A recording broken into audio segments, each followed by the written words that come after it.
আমার 12 মাস ঠান্ডা লেগে থাকতো, ঠান্ডা কাশ, মাথা ধরে থাকতো, নাক বন্ধ হয়ে থাকতো। রাত্রে শুইলে এই সাইড বার হয়ে থাকতো, এই সাইড বার হয়ে থাকতো। হ্যাঁ, মাঝে মাঝে এই নাক ডাকতাম, মাঝরাইতে ঘুম ভাঙিয়ে দিত গা, উঠতাম, মাথা জ্বালা পোড়া করতো, আচ্ছা। খুব খারাপ লাগতো। আমার এটা তো পরে অনেক 8-10 বছরের মতন হইব। এই পর্যন্ত মনে হয় আপনার অনেক ডাক্তার দেখাইছি, জি।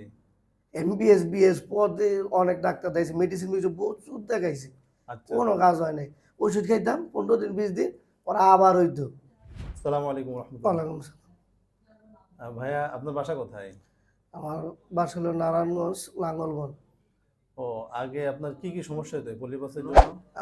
আমার 12 মাস ঠান্ডা লেগে থাকতো, ঠান্ডা কাশ, মাথা ধরে থাকতো, নাক বন্ধ হয়ে থাকতো। রাত্রে শুইলে এই সাইড বার হয়ে থাকতো, এই সাইড বার হয়ে থাকতো। হ্যাঁ, মাঝে মাঝে এই নাক ডাকতাম, মাঝরাইতে ঘুম ভাঙিয়ে দিত গা, উঠতাম, মাথা জ্বালা পোড়া করতো, আচ্ছা। খুব খারাপ লাগতো। আমার এটা তো পরে অনেক 8-10 বছরের মতন হইব। এই পর্যন্ত মনে হয় আপনার অনেক ডাক্তার দেখাইছি, জি। এমবিএস বিএস পদে অনেক ডাক্তার দেখাইছি, মেডিসিন প্রচুর দেখাইছি, আচ্ছা। কোনো কাজ হয় নাই। ওষুধ খাইতাম 15 দিন 20 দিন, পরে আবার হইতো। তারপরে এমনি দেখতে দেখতে অনলাইনে দেখলাম আপনাকে জি। এই বিজ্ঞাপনটা, দেওয়ার পরে বিয়ে দাওয়াত থেকে এখানে এলাম, এর পরের দিন গেছি। আচ্ছা। আগে আচ্ছা। চিকিৎসা, তারপরে তারপর অন্য কিছু। অন্য কিছু। আচ্ছা, আপনি তো আমাদের থেকে ট্রিটমেন্ট নিয়েছেন, এখন কি আপনার যে সমস্যাগুলো ছিল এখন কেমন লাগে আপনার কাছে? এখন বলতে পারলে আমার অনেক আগের থেকে ভালো, ঘুম টুম ভালো হয়, জি। খাওয়া দাওয়া ভালো হয়, জি। ঝালা পড়া নেই, কিছু নাই, জি। ঘুমও ভালো। রাত্রে বললে সকালবেলা 7টা বাজে ঘুম ক্লিয়ার। অর্থাৎ আগে যে আপনার ঘুমের ঘরে ঘুমটা ভেঙে যেত নাক বন্ধের কারণে এবং মাথা ভার হতো, নাক বন্ধ থাকতো, এগুলো তো চলে গেছে। হ্যাঁ, এটি চলে গেছে। তাহলে যে অনেকে তো মনে করে যে না, ফেসবুকে দেখা আসলে ধোকা খাইবো কিনা বা আসলে কি মানুষ সুস্থ হচ্ছে কিনা। আপনি তো আগে আমাদেরকে চিনতেন না। না না, এরকম ধোকা তো আমি এক জায়গায় খাইছি, আচ্ছা। এরকমই গেছি, পরে এই কেন 4 মাস দিলাম, কোনো কাজ হয় নাই। পরে তো বললাম আপনাকে অনলাইনে না, পাইলাম। এটা আমি চ্যালেঞ্জ করে বলতে পারি যে আমাদের মেডিসিন ছাড়া বাংলাদেশে দ্বিতীয় কেউ বলতে পারবে না যে আমাদের ন্যাচারাল এবং গভর্নমেন্ট থেকে পরীক্ষিত অনুমোদিত। আমাদের মেডিসিনটা সায়েন্স ল্যাব থেকে পরীক্ষিত। অনেকেই বলে, বাট দেখা যায় ঘুরে ফিরে তারা অ্যাসিডে দেয়। আর যদিও সাময়িক কাজ হয়, পরবর্তীতে মারাত্মক আকারে ক্ষতি হয়।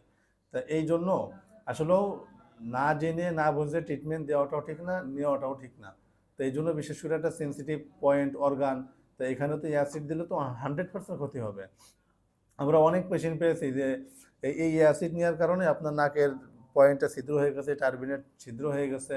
হ্যাঁ, তার অনেকে চোখের ঝাপসা দেখে, তার মানে চোখের পাওয়ারটা এই দুর্বল হয়ে গেছে। তা এই জন্য আসলে জেনে বুঝে ট্রিটমেন্ট নেওয়াটা অনেক ভালো। আর আমাদের এখানে তো আপনি আসছেন, আসার পর যত রোগীর সাথে কথা হচ্ছে বা দেখছেন, আসলে সবাই কি পজিটিভ নাকি কারো কেউ কেউ ধোকা গেছে বা রেজাল্ট আসতেছে না, এমন কাউকে পেয়েছেন? না না, সবাই রেজাল্ট ভালোই হয়েছে। সবাই আমি ভালো আসছে। প্রথম আইসি মতন জিগাইছি সবাই, পরে নিজের ডো দেখলাম। জি। আমার আবার কয়েকজনে জিগাইছে, আমিও তো বললাম না এখানে ভালো।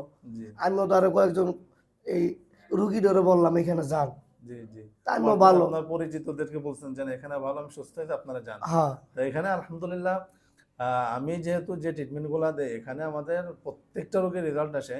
তো এই জন্য আমাদের রিপিট কাস্টমার প্রচুর বেশি দেখা যায়। যে যেমন আপনি আমাকে বলছেন যে স্যার আমি সুস্থ হয়েছে, আমার পরিচিত অনেকে বলছে এই যে মুন্সিগঞ্জ থেকে রোগী আসবে, আপনি আমাকে বলছেন। হ্যাঁ। তো এটা আমি যদি আসলে ভালো সমাধান দিই, তাহলে অবশ্যই আপনার দ্বারা আরো 10টা রোগী আসবে, যেটা আমাদের আসে।